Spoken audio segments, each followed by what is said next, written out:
Big pass வீட்டை விட்டு வெளியே வந்திருந்த கண்டஸ்டன்ஸோட சேலரி எவ்வளோ அண்ட் அவங்க இப்போ என்ன பண்ணிக்கிட்டு இருக்காங்க அப்படிங்கிற மாதிரியான விஷயங்களை தான் பார்த்துக்கிட்டு இருக்கோம். அந்த வகையில் பிக் பாஸில் இந்த சீசனில் முக்கியமான பிளேயராக இருந்த மாயா அவர்களோட சேலரி எவ்வளோ அப்படிங்கிறது தான் இந்த வீடியோவில் பார்க்க போகிறோம். மாயா கிருஷ்ணன் அவர்களுக்கு இந்த சீசனில் ஒன் டேக்கு எவ்வளோ சேலரியாக பேசப்பட்டிருக்கு அப்படின்னா 20,000 ரூபா பேசப்பட்டிருக்கு. அவங்க வெரி ஃபர்ஸ்ட் டேலேருந்தே வீட்டுக்குள்ளே இருந்திருக்காங்க. மொத்தம் 105 நாட்கள். அப்படி பார்த்தோம்னா கிட்டத்தட்ட 21 லட்சம் ரூபா மாயா கிருஷ்ணன் அவர்கள் பிக் பாஸ் வீட்டுக்குள்ளே இருந்ததற்காக மட்டுமே அமௌண்ட் ஏர்ன் பண்ணியிருக்காங்க. இது மட்டும் இல்லாமல் பிக் பாஸ் வீட்டுக்குள்ள நிறைய கேம்ஸ் அவங்க வின் பண்ணியிருக்காங்க. அதுக்கு கிஃப்ட்டும் கிடைச்சிருக்கு. மாயா அவர்கள் கிஃப்டாக ஏர்ன் பண்ணது அண்ட் வவுச்சர்லாம் பெற்றது அப்படின்னு அதை கூட்டி கழிச்சு பார்த்தா அது ஒரு கிட்டத்தட்ட 4 lakhs பக்கம் வந்திருக்கும். ஆக மொத்தம் பிக் பாஸ் வீட்டுக்குள்ள மாயா அவர்கள் 25 லட்சம் ரூபாய் வின் பண்ணியிருக்காங்க. அண்ட் இது ஒரு சில லீகல் விஷயங்கள்லாம் போக எப்படி பார்த்தாலும் குறைஞ்சபட்சம் அவங்களுக்கு 20 லட்சம் ரூபா கைக்கு வரும் அப்படிங்கிறது தெரிய வந்திருக்கு. மாயா அவர்கள் ஆல்ரெடி சொல்லியிருந்தாங்க, இங்கே நான் எவ்வளோ ஏர்ன் பண்ணாலுமே அது என்னோட தியேட்டர் கம்யூனிட்டிக்காக நான் பாதி ஒதுக்கிடுவேன் அப்படின்னு.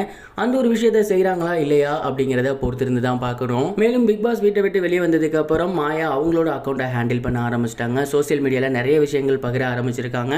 அந்த வகையில் ரீசெண்டாக அவங்க என்ன ஷேர் பண்ணியிருந்தாங்க அப்படின்னா, கங்க்ராச்சுலேஷன் அர்ச்சனா, உங்களோட வெற்றிக்கு என்னோட வாழ்த்துக்கள்.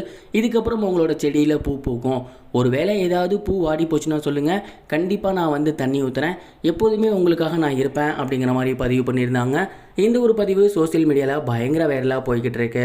இந்த ஒரு பதிவு பார்த்ததுக்கப்புறம் நிறைய ஃபேன்ஸ் என்ன சொல்கிறாங்கன்னா, இவங்க டபுள் ஸ்டாண்டர்டாக இருக்காங்க. வீட்டுக்குள்ளே இருக்கும் போது வெளியே வந்தால் அவங்கள்ட்ட நான் பேசவே மாட்டேன், அவங்க யாரோ நான் யாரோ, அவங்களுக்கு நான் ஃப்ரெண்டெல்லாம் இல்லை அப்படின்னு சொன்னாங்க. அவங்க வின் பண்ணிட்டதுனால இப்போ உங்களுக்கு எந்த பிரச்சனைனாலுமே நான் வருவேன், கூடவே நிற்பேன் அப்படிங்கிற மாதிரிலாம் சொல்கிறாங்க. உண்மையாகவே இந்த மாதிரி மனசுலேருந்து சொல்லியிருந்தா வீட்டுக்குள்ளேயே சொல்லியிருக்கலாமே.